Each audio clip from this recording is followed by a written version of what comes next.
Hey guys, it's Camus and welcome to Chess Beauty 69. At the end of Chess Beauty 68, we left you with this position. This is an endgame study from Kuznetsov and Provodkov from 1987, and the stipulation is white to play and win. Take a look at it. Okay, I'm assuming you've had a chance to look at it. In this position, white has an extra pawn, but it's doubled, and black's king position is a bit better than white's. But white can win a piece here. Bishop to b3, the natural defense, bishop to b7 fails to knight to f4, exploiting the pin against the king. So naturally, after bishop to b3, the best move is king to e6. Now this study is marked by the number of traps set for both sides. So hopefully you didn't fall into any of these traps. Okay, so king to e6, and that's defending the pawn for the moment. But what does black do after knight to f4? Well, he's got two moves here. He can play king to d6 or king to e5.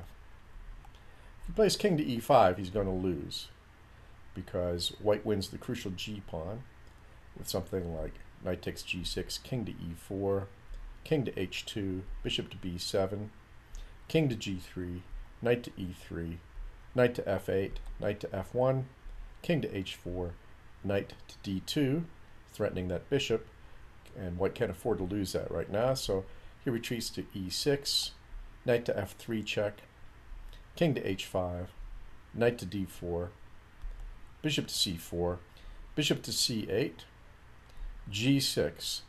Now white's light square bishop is controlling the crucial diagonal leading to the queening square, and that is the factor that is most relevant in this position here.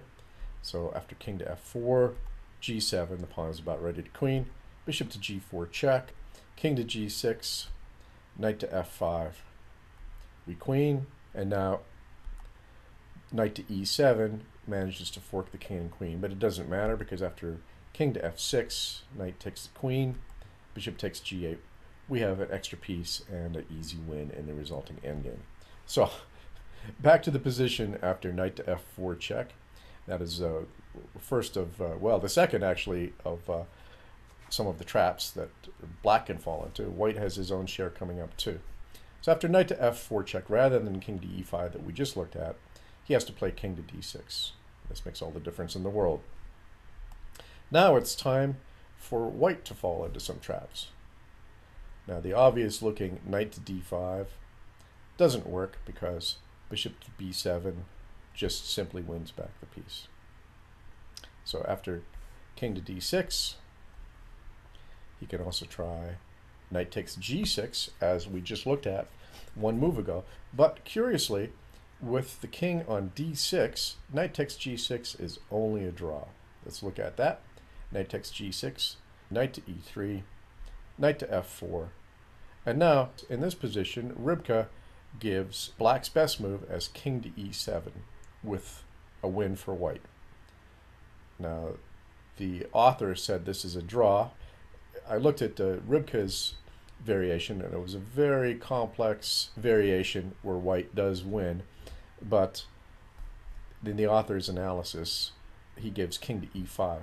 And after putting Rybka on king to e5 for a while, it finally had to agree that it was actually a draw in all variations. Let's just look at a sample variation.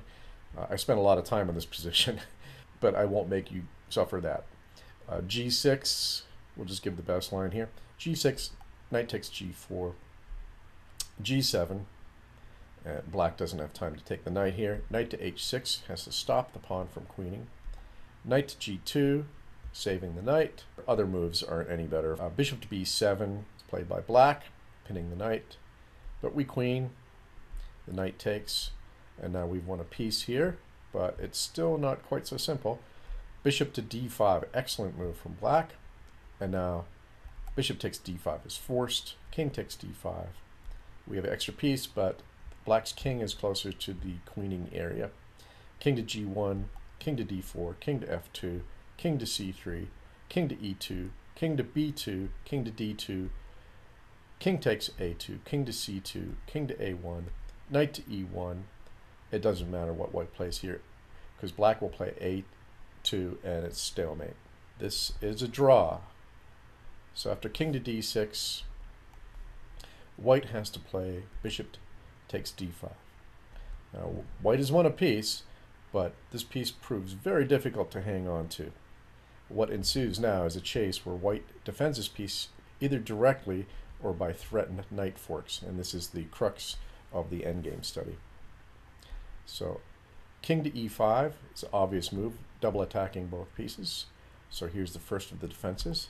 Knight to e6, very good move, because we cannot take the bishop because of knight to c7 check, and we're picking up the bishop and winning the resulting endgame. So after knight to e6, black has to play bishop to c8.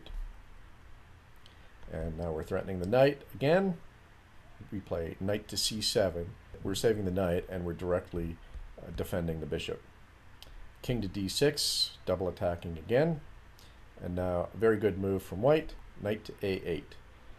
And of course, with the same idea, if black takes the bishop, then knight to b6 picks up the bishop on c8, and white wins that endgame. Knight to a8. The best move for black is bishop to g4.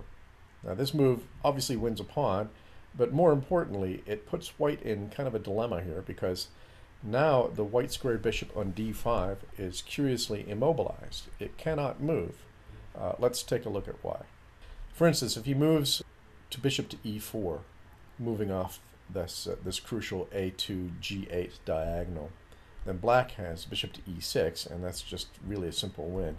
After something like bishop takes g6, bishop takes a2, bishop to d3, bishop to f7, and that's all she wrote. So moving back, after bishop takes g4, let's look at moves on the other diagonal. For instance, bishop to f7, staying on that diagonal, but it doesn't help either, because black plays bishop to f3, and he's picking up the knight on a8. After bishop to g6, bishop to d5, and black just simply wins. So after bishop to g4, the bishop cannot move, and so he must play knight to b6. King to c5, renewing this annoying double attack. Knight to c4, and again we cannot play king takes d5 because of the fork threat. So after knight c4, he plays bishop to e2, threatening the knight again. Knight to e3, again a direct defense of the bishop. King to d4, another double attack. And now knight to g2. And black is out of clever ideas here. All he has really in this position is king takes d5. And then after knight to f4, white wins the ending easily with his extra piece. I enjoyed this study as much for the pitfalls in it as I did for the basic idea. This was by two guys, as I mentioned, Kuznetsov and Pervakov. Here is Pervakov. He's a prominent Russian chess composer, grandmaster for chess composition, which he became in 2005. Became famous for his study works. He's also a journalist and columnist at the Russian magazine 64. He also writes for New in Chess, I believe. His selected studies are collected in a book called 64 Majestic Studies. He was born in 1960, and he is still with us. The other guy, couldn't find very much. He was born in 1941 and died in 2007. I'm sorry I couldn't find any photographs of this guy.